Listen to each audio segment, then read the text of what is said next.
I'm Marcus Julian Carbo from SocietyIsAnIllusion.com, and I am the Angry Atheist.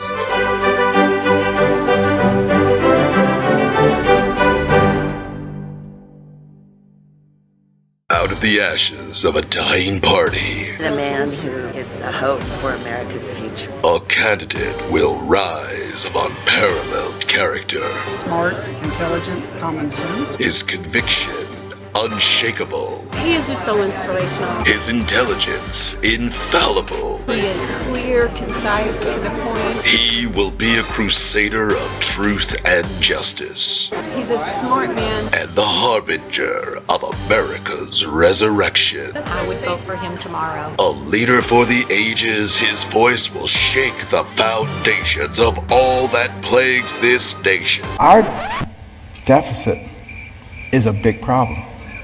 Think about it. No. I'm Ben Carson. No. And I'm a candidate for President of the United States. Not this guy. A lot of people who go into prison go into prison straight. I refuse to do it. And when they come out, they're gay. I already did Trump. These are your quotes. You promised me it couldn't get any worse. We live in a Gestapo age. I can't take this shit no more. We're very much like Nazi Germany. What the fuck is going on over there? And then you write a book about America the Beautiful. The Republicans have lost their fucking mind.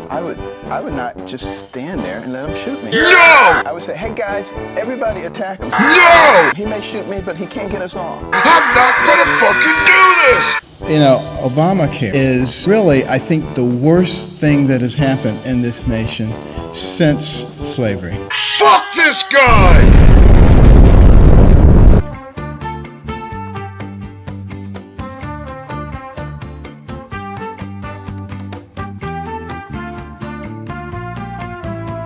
So, Ben, See, we let one in. Carson is the latest piece of crap to rise to the top of the Republican toilet. And I've come to a point where I'm no longer sure if I've gone so far to the left that I just don't have anything in common with the right anymore, or the right is so far off the hinges that they've completely lost touch with reality. I mean, as far as stupidity goes, Ben Carson's pretty impressive. Only the Republicans could find a person whose former occupation is actually synonymous with intelligence and dig up a warmongering, anti-equality, conspiracy-spreading, fear-pushing creationist who thinks that the Affordable Health Care Act is worse than slavery. I mean, people actually let this man perform surgery on their brains. Wait.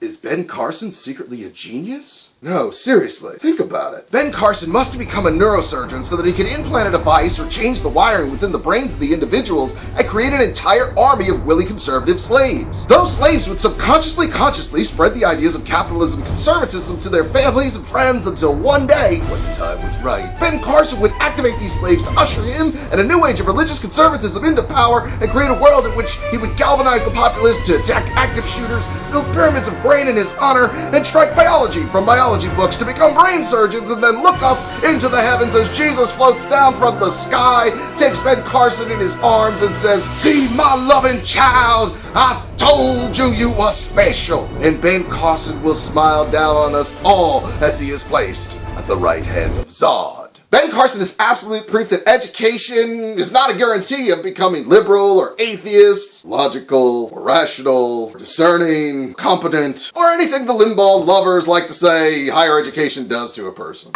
But what I love the most about this idiot, the thing that really tickles me about Ben Carson, is the fact that for a neurosurgeon, he seems to know an awful lot about history. But it just so happens that history is my wheelhouse, and its study is the reason I stand before you an atheist. So after hours and hours of comatose drudging review, here are the top 4 historical facts Ben Carson has gotten completely wrong. Number 1. Before this country came on the scene, thousands of years, people did things the same way. Within 200 years of the advent of this nation, men were walking on the moon. And I want us to recognize this is the kind of people that we are. We're creative with a lot of ingenuity, a lot of energy, Glutton. No. Dr. Carson, I think you're overlooking a small and perhaps insignificant little piece of the pie. The Industrial Revolution. The Industrial Revolution, which got it started in England, was the game changer that allowed for the vast advancement of technology in the last 250 years. The United States was actually late to fully industrialize, with certain parts of the country willing to do things the old way. Through slave labor. The U.S. only came to full dominance in the aftermath of World War II and only went to the moon using the research and minds behind the Nazi V-2 rocketry.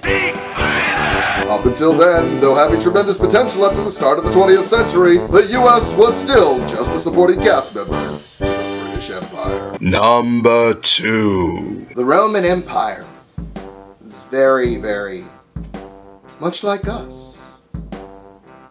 They lost their moral code, their sense of values, in terms of who they were. And after all those things converged together, they just went right down the tubes. Well, Dr. Carson, you're absolutely right. The Romans did lose their core values and moral code. In the 4th century, for the first time, the Romans separated their military from their civilian bureaucracies. They diluted their currency with less than precious metals, which ultimately drove up inflation, outsourced their military to barbarian contractors, or mercenaries, and a small, insignificant thing of little consequence that they did, they converted to Christianity. They abandoned their intellectual, engineering, and rhetorical culture for piety, and within a century of these changes, after 800 years of relative peace and security, Rome was sacked. So yeah, you're absolutely right, but not in the way you wanted it to be. Number 3. My own personal theory is that Joseph built the pyramids in order to store grain. Now, all the archaeologists think that they were made for the pharaoh's graves, but it would have to be something awfully big. You stop and think about it. And I don't think it would just disappear over the course of time to store that much grain.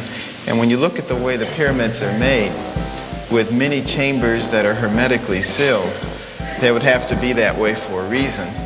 And, various scientists have said, well, there were alien beings that came down and they had special knowledge, and that's how they were. It doesn't require an alien being when God is with you. Dr. Carson, is that your final answer?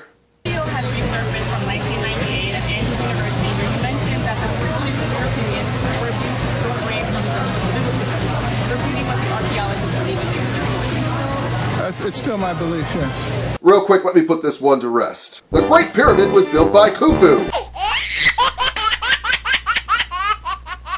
No. The Great Pyramid was built by the Pharaoh Khufu, reigned over Egypt in the 26th century BCE, and must be the one Ben's talking about because later pyramids are without chambers or tunnels. They're just big structures covering the burial place underground, which derails his reasoning for hermetically sealed chambers, except in the Great Pyramid, where your theory comes apart with the presence of a sarcophagus.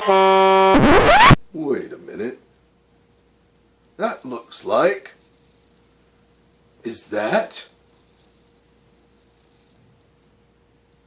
Well, what do you know? He's right again.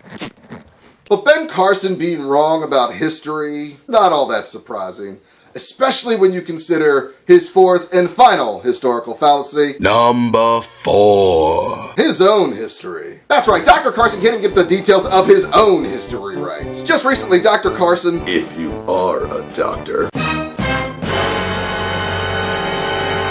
had to backpedal the exaggeration of being given an offer of a full scholarship to attend the illustrious West Point Academy. In his book, Gifted Hands, You Have a Brain, and Take the Risk, a 17-year-old Carson is reported to have met with General William Westmoreland. After the meeting, according to Carson's writings, he was offered a full scholarship to attend West Point's military academy. The problem is, there's no such thing as a full scholarship to West Point Academy. You're nominated by a congressperson, well-known government official, or well-known military official, get vetted, and if you pass that vetting, you're offered admission. Once you're there, all your costs are covered. The word scholarship doesn't even enter into the equation. Of course, he would have known that if he had actually applied.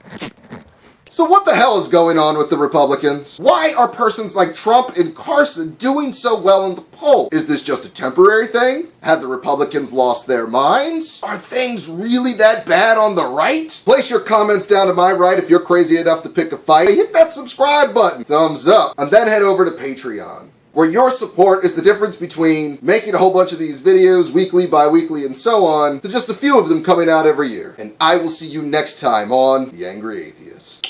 Deuces.